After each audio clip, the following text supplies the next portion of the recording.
Hey everybody, it's Jason Blaha here, and it's time for another breakfast with Blaha. And today I'm having steamed vegetables and grilled chicken breast. And before someone goes, Jason, where's the yogurt? I still eat yogurt. I eat it every day. Just not eating it in the breakfast chats this week. But over to the point. Let's talk a little bit about bulking. Every time we talk about bulking, people come up with this weird idea that it means getting fat. And that's not what bulking means. It's not what it's ever meant. Bulking means we're gaining weight, right? It is just a slang term for gaining weight. And cutting is a slang term for losing weight in the lifting world. That's it. It doesn't imply how much fat or muscle you gain or lose, only that you're gaining or losing. Okay? And that's an important distinction because we can choose to bulk very slowly.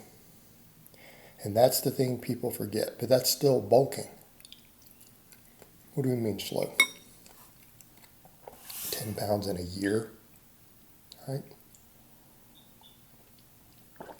10-pound bulk over a year. That's a good steady bulk for an advanced lifter. They're still going to gain some body fat if they're natty. Right, they're going to gain some body fat. But that's the only way they're going to gain muscle. And what we have to remember is it is possible for people to make, how do I put this? I don't want this to come across the wrong way. People talk about lean gains on an unrealistic manner, meaning they think they're going to do the math and say, okay, I've determined that at this point I am capable of gaining a half a pound of muscle per month, right? That is what I'm biologically capable of at this point in my advancement of training. And therefore, if I gain exactly half a pound a month, I can stay ripped and gain half a pound a month and make optimal muscle growth. And that's where the mistake is made. They think that they're going to make optimal muscle growth at 10% body fat with zero fat gain. Well, that's not going to happen. It's not going to be optimal. And it's not going to be that half pound a month.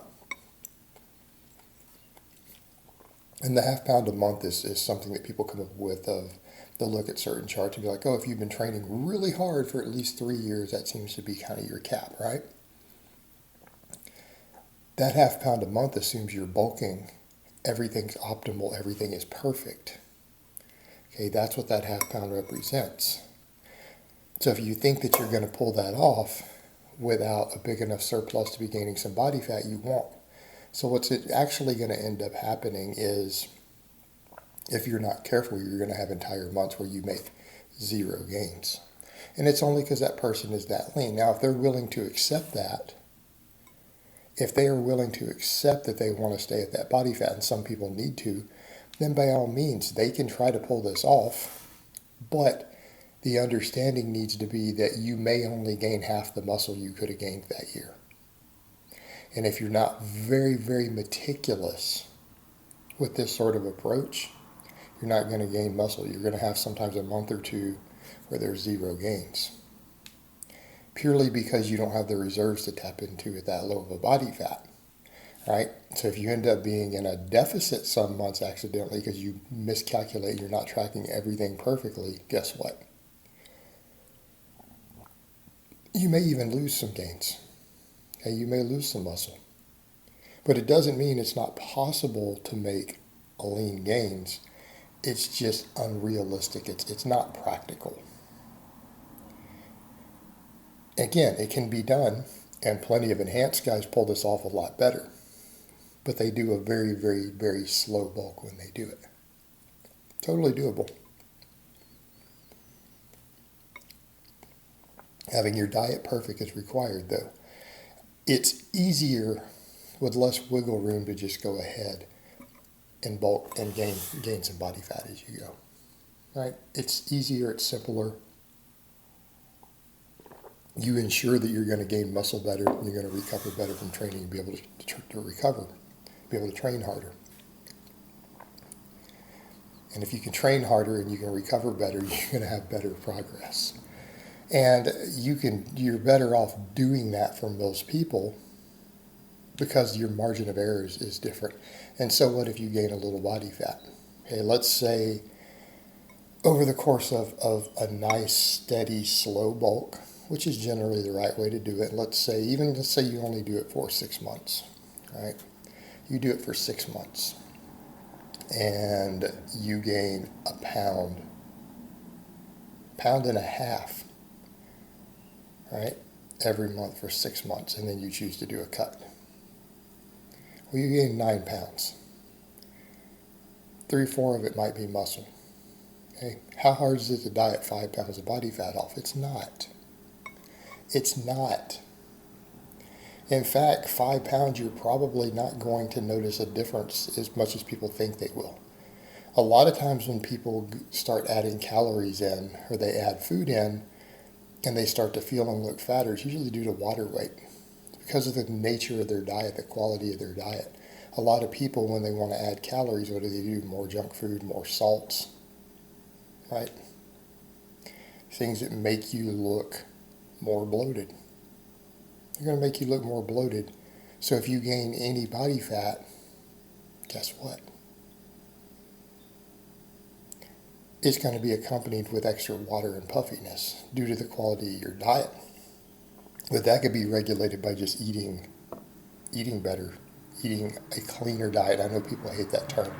What do I mean by a cleaner diet? A lot less refined foods, no refined sugars, keeping salt low, potassium high, looking at things like your sodium to potassium ratio. This is what I'm talking about when I say something like that. Focusing on foods that are going to keep insulin sensitivity higher, right? But generally, just in terms of the water weight side, the refined sugars, the sodium, particularly the sodium to potassium ratio. And before a bunch of people say, oh, so you're saying I could just change the ratios and that bloating will go down to some extent, so I'll just add more potassium. Well, the problem is your optimal ratios are 3 to 1. So if you add 2,000 calories of sodium, you're going to have to add 6,000 calories of potassium.